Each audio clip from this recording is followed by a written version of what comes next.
ইমানের সৈনিকেরা ভয় পেও না, রাত্রি আধার হচ্ছে বলে। ইমানের সৈনিকেরা ভয় পেও না, রাত্রি আধার হচ্ছে বলে। যত রাত হোক না আধার আসবে সকাল সময় হলে। যত রাত হোক না আধার আসবে সকাল সময় হলে। এ স্বাধীন জন্মভূমির লক্ষ্মীরা সব প্রস্তুতি নাও দিন বদলে। এ লড়াই লড়তে হবে শক্তি সাহস বুদ্ধি বলে। এ লড়াই লড়তে হবে শক্তি সাহস বুদ্ধি বলে। ঠিক না বলেন? ওরা ইসলাম যদি চায় বাদ দিতে সংবিধান থেকে, চায় না মধ্যে মধ্যে আওয়াজ ওঠায় না, সুন্দর করে বলে এটা থাকবে না, এটা আমি পছন্দ করি না, রাষ্ট্রধর্মে ইসলাম থাকার কোনো অর্থই নাই, বলে না? পরের দিন সে নিজেই থাকে না। ঠিক না বলেন? ওরা ইসলাম যদি চায় বাদ দিতে সংবিধান থেকে, মোরা ইসলাম দিয়ে এই রাষ্ট্রটাকেই রাখবো ঢেকে। ওরা কুরআনকে অসম্মান যদি দেয় দেখবো সেকে, কাফনের পরবো কাপড় গায়ে শহীদের রক্ত মেখে। শহীদের রক্ত ধারায় এদেশের পাড়ায় পাড়ায়, শহীদের রক্ত ধারায় এদেশের পাড়ায় পাড়ায়। সময়ের এক ইশারায়, সময়ের এক ইশারায় লক্ষ আগুন উঠবে জ্বলে। সময়ের এক ইশারায় লক্ষ আগুন উঠবে জ্বলে। ইমানের সৈনিকেরা ভয় পেও না, রাত্রি আধার হচ্ছে বলে। যত রাত হোক না আধার আসবে সকাল সময় হলে। কাজেই ইসলাম ও দ্বীনের অগ্রগতি এটা আল্লাহর পরিকল্পনা অনুযায়ী বাংলাদেশে হচ্ছে। আমি আপনি ইসলামের পক্ষে থাকলে আমাদের কপাল ভালো, না থাকলে আমাদের কপাল খারাপ। আমার আপনার কারণে ইসলামের কোনো কিছু লাভ লোকসান এদেশে হবে না। এখানের ইসলাম এদেশের দ্বীন ও ইমানের শিকড়, এবং এই যে বড় বৃক্ষের মতো ছড়িয়ে গেছে, এটা আল্লাহ পাকের নির্দেশে, তার ইচ্ছায়, তার তাকফিনি ফায়সালায় কুদরতি ব্যবস্থাপনা হয়েছে। আমি আপনি তো জানতামও না ইমান কোথায়। ঠিক না বলেন? ইমানের খবর আমরা নিচ্ছি না, ইমানই এসে আমাদেরকে খুঁজে পাই করছে। বলেন আল্লাহ পাক পাঠাইছেন, আল্লাহ পাঠিয়েছেন, কাজে আল্লাহ রক্ষা করবেন। এখানে আমার আপনার নিজেদের ভাগ্য ভালো কি মন্দ এটা বুঝতে পারবো ইসলামের সঙ্গে আছি নাকি না। ঠিক না ধরে বলেন? এটা বুঝতে হবে। বাংলাদেশের 90% মানুষ মুসলমান, পাড়ায় পাড়ায় ঘরে ঘরে তাই মসজিদ কোরআন। বাংলাদেশের 90% মানুষ মুসলমান, পাড়ায় পাড়ায় ঘরে ঘরে তাই মসজিদ কোরআন।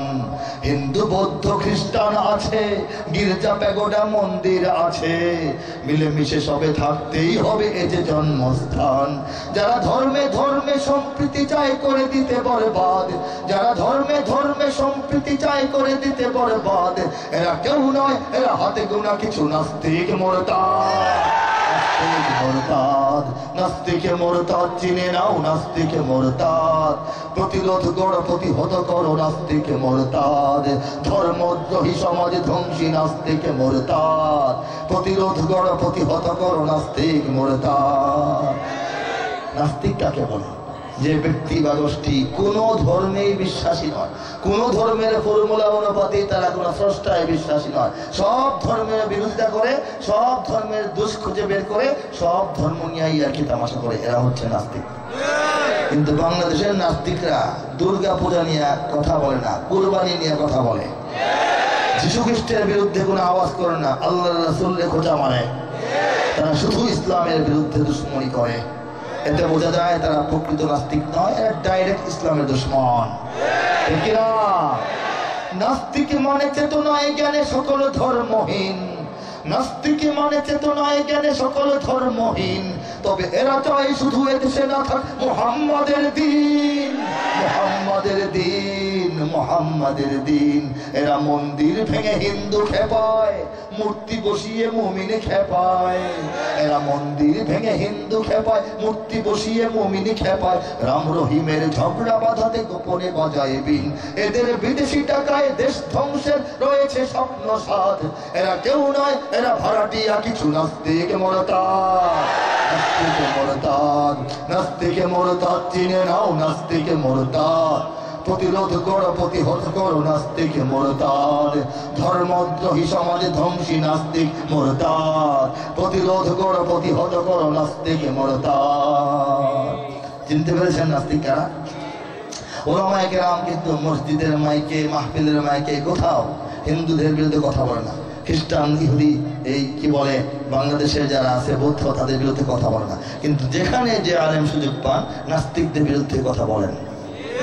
কারণ হলো এইটা, তারা গোপনে ইসলামের ক্ষতি করছে, ভাব ধরেছে ওরা নাস্তিক, কোনো ধর্ম মানে না, আসলে শুধু ইসলামের বিরুদ্ধে তারা কাজ করে, সরাসরি বিদেশ থেকে টাকার বস্তা পেয়ে কাজটা করে। ঠিক না বলেন? বিদেশ থেকে টাকার বস্তাটা পেয়ে এই টাকাটা জায়েজ করার জন্য 116 আলেমের তালিকা করে, বলে 1 বছরের গবেষণার ফলাফল। আমরা মনে করি কোনো মতে 1 ঘন্টা হইতে পারে, এর বেশি তারা গবেষণা করে নাই। ঠিক না?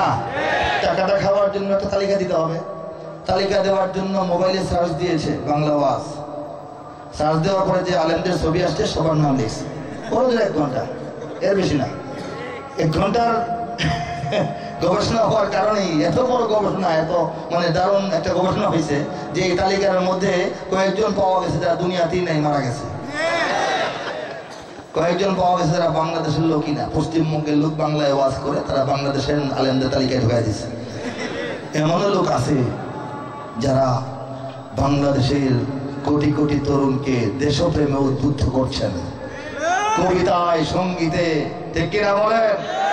এদেশে আল্লাহু আকবরের সুরে সূর্য ওঠে, ইঞ্চি ইঞ্চি মাটি, ইয়ে মেরা ওয়াতন, বাঁচাও বাংলাদেশ, এটা বাংলাদেশ। তারপর কি বলে, আবার যুদ্ধ হবে, অথচ নাম কিন্তু ঢুকায় রাখছে। তারা সাম্প্রদায়িক সম্প্রীতি বিনষ্টকারীদের তালিকায় এমন ব্যক্তির নাম ঢুকিয়ে রাখছে যারা লেখেন, বলেন, গেয়ে মানুষকে শোনান, হিন্দু মুসলমান বৌদ্ধ বা খ্রিস্টান সকলেই তো বাংলাদেশি। হিন্দু বৌদ্ধ খ্রিস্টান আছে, গির্জা পেগোডা মন্দির আছে, মিলেমিশে সবে থাকতেই হবে, এই যে জন্মস্থান। এত সুন্দর একটা বাক্য তো জাফর ইকবাল লেখে নাই। বাংলাদেশের সরকারের টাকা খাওয়া কোনো গীতিকার তো লেখা নাই, কোনো কবিতা এত সুন্দর করে এই কথা লেখা নাই।